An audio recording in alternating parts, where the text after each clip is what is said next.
There is a kitchen table in a small house in Ohio on a Friday evening in 1956, and a woman named Dorothy is sitting at it with a cigar box, a pencil, and the brown pay envelope her husband just carried home from the plant. She does not have a credit card because almost nobody in America has one yet. She does not have a checking account she uses for daily life.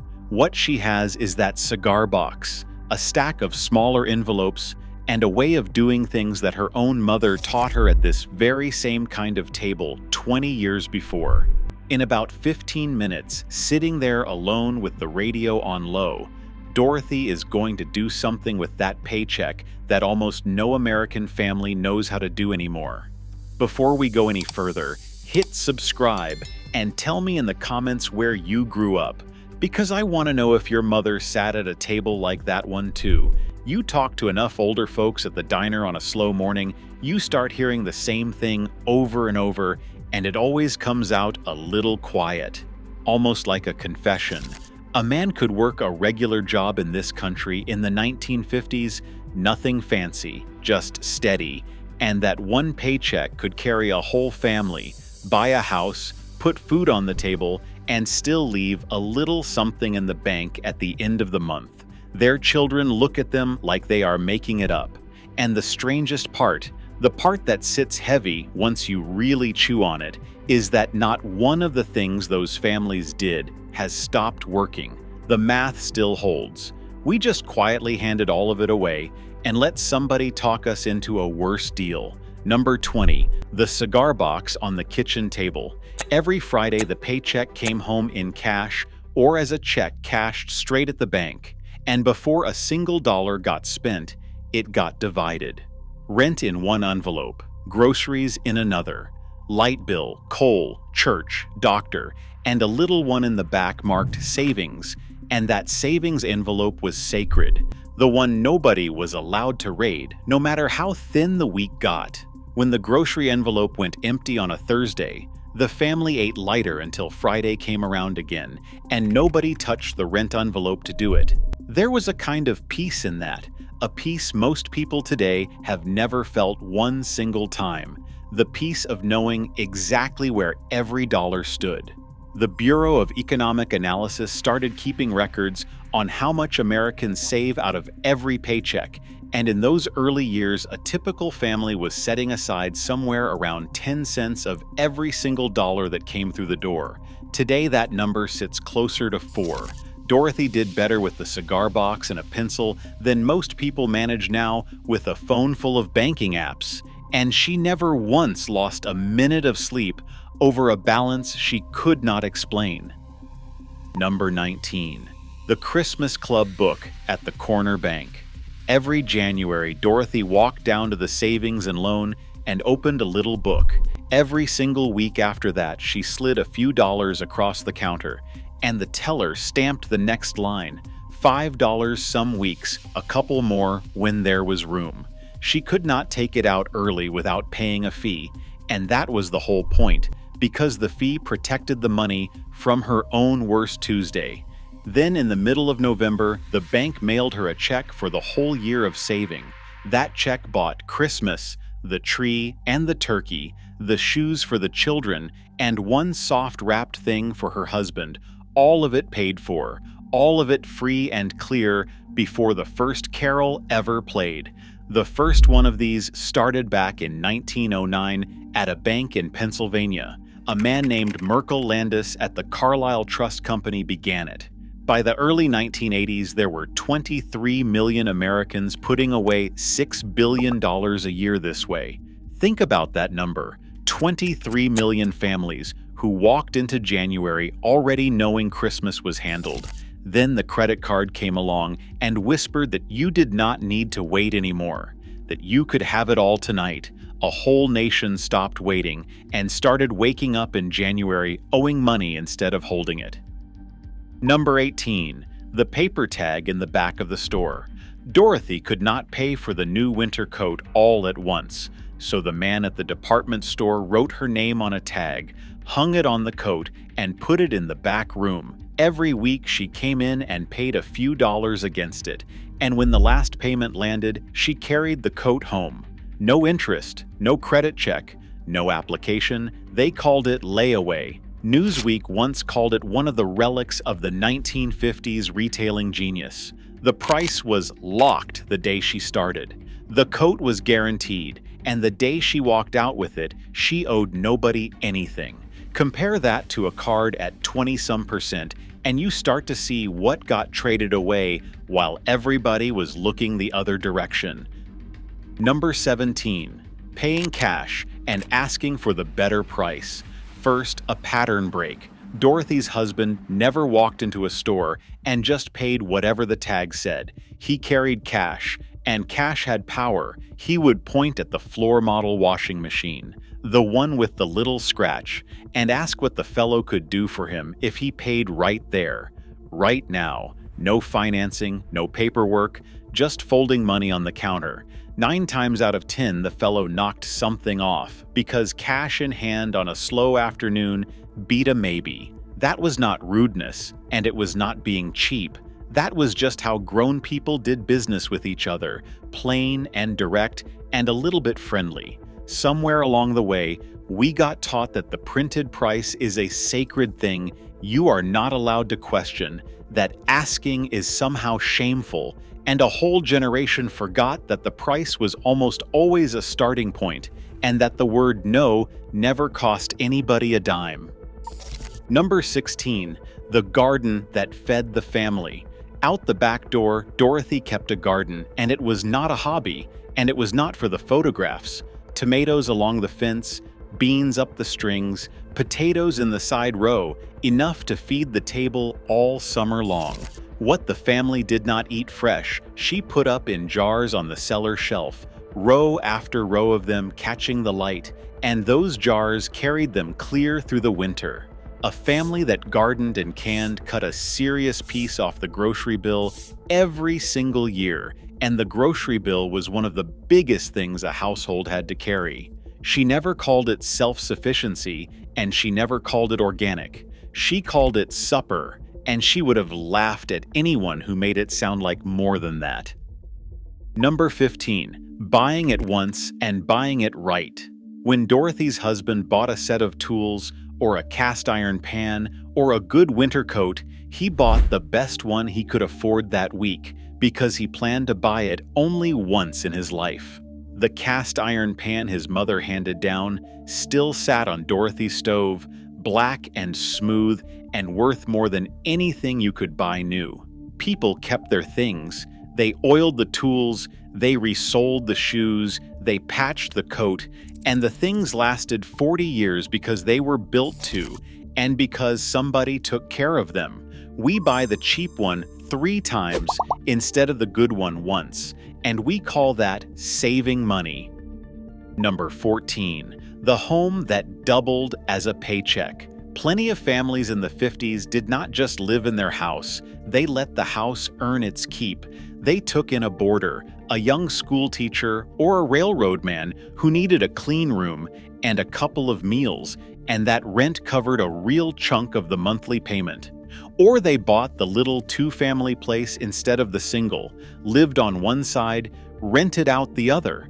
The house was not only a place to sleep, and it was not only the biggest bill. It was a small machine that helped pay for itself, month after month, year after year, and a lot of families got the mortgage cleared a full decade early, exactly that way. The roof over their heads was working for them while they slept, and they had simply been raised to see a house that way, the way you would see a good piece of farmland. Number 13. The savings bond from the post office. Every payday, many working men walked into the post office and bought a United States savings bond, a few dollars at a time, straight from the Treasury. No broker, no fees, no fast talk, no fine print designed to trip them up.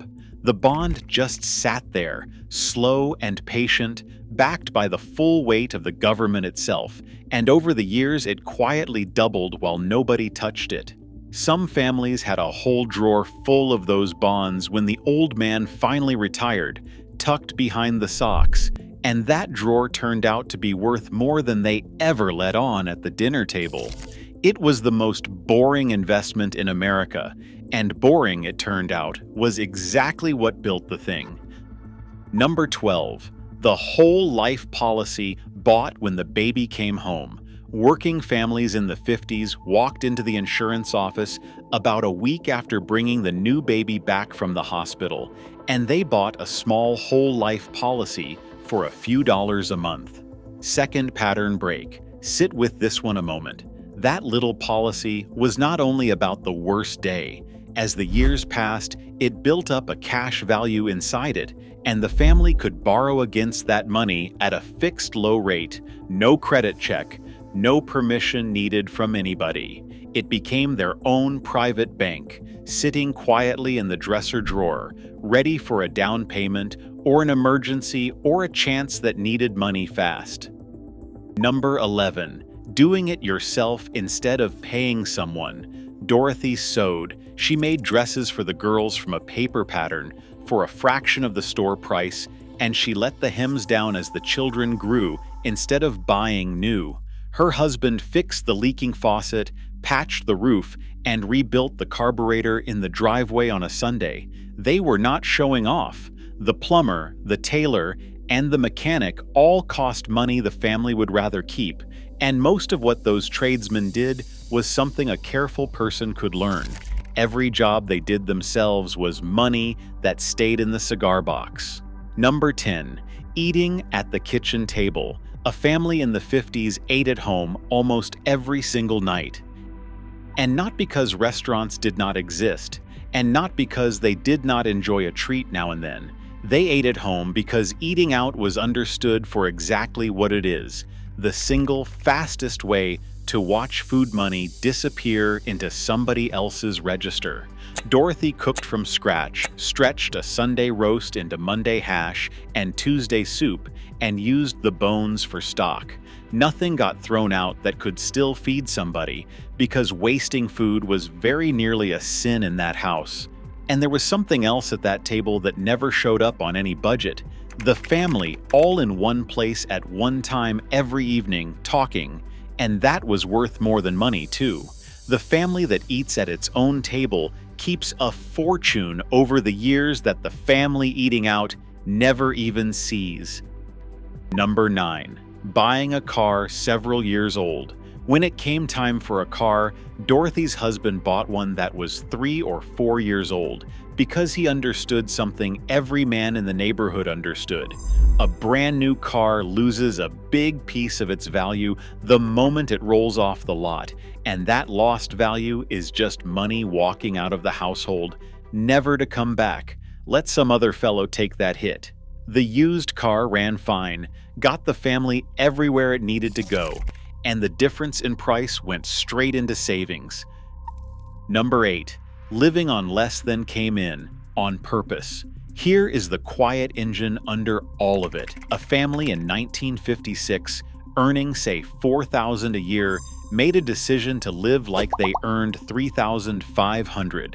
That gap, that $500, was saved before a single bill was paid, not whatever happened to be left at the end, because everybody knows nothing is ever left at the end. They drove the older car so they could own the house.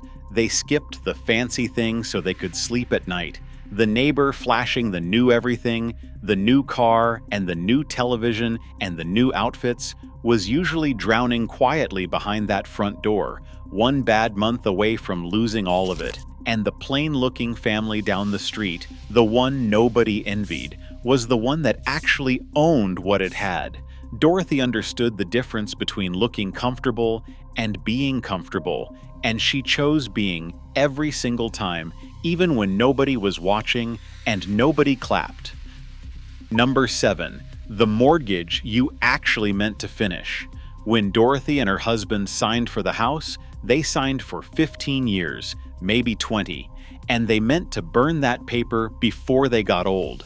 The United States Census reports the median American home around 1950 cost about $7,000, somewhere near 2.5 years of a typical income. A young family put real money down, kept the payment small on purpose, and threw every extra dollar at the principal. On the day the last payment cleared, families really did gather in the front room and burn the mortgage papers in the fireplace. The children watched. The wife had a hand on her husband's shoulder. There was a kind of quiet pride on his face that almost nobody alive today has ever felt. They were not trying to look rich. They were trying to own the roof, free and clear, before their hair went gray, so that whatever the world threw at them after that, the one thing nobody could ever take was the house they were standing in. Number 6. Teaching the children that money is earned. By the time Dorothy's son was 10, he had a paper route, and by 12 he was cutting grass and shoveling snow for the whole block. The money he made was small, and that was never the point. The point was the lesson, burned in early, that a dollar comes from effort, and that half of it belongs in the bank before you spend the other half. That boy grew into a man who knew the value of a paycheck because he had been earning one since before he could shave. Number 5. The neighbors who traded instead of paid. Nobody on Dorothy's street called a stranger for every little thing. The man who was good with engines fixed your car, and you, being handy with wood, built him a set of shelves. The woman who could really sew took in your mending, and you watched her children on a Saturday. Money never changed hands, and the books between neighbors stayed even all on their own. A whole layer of life simply did not cost anything, because the street took care of the street.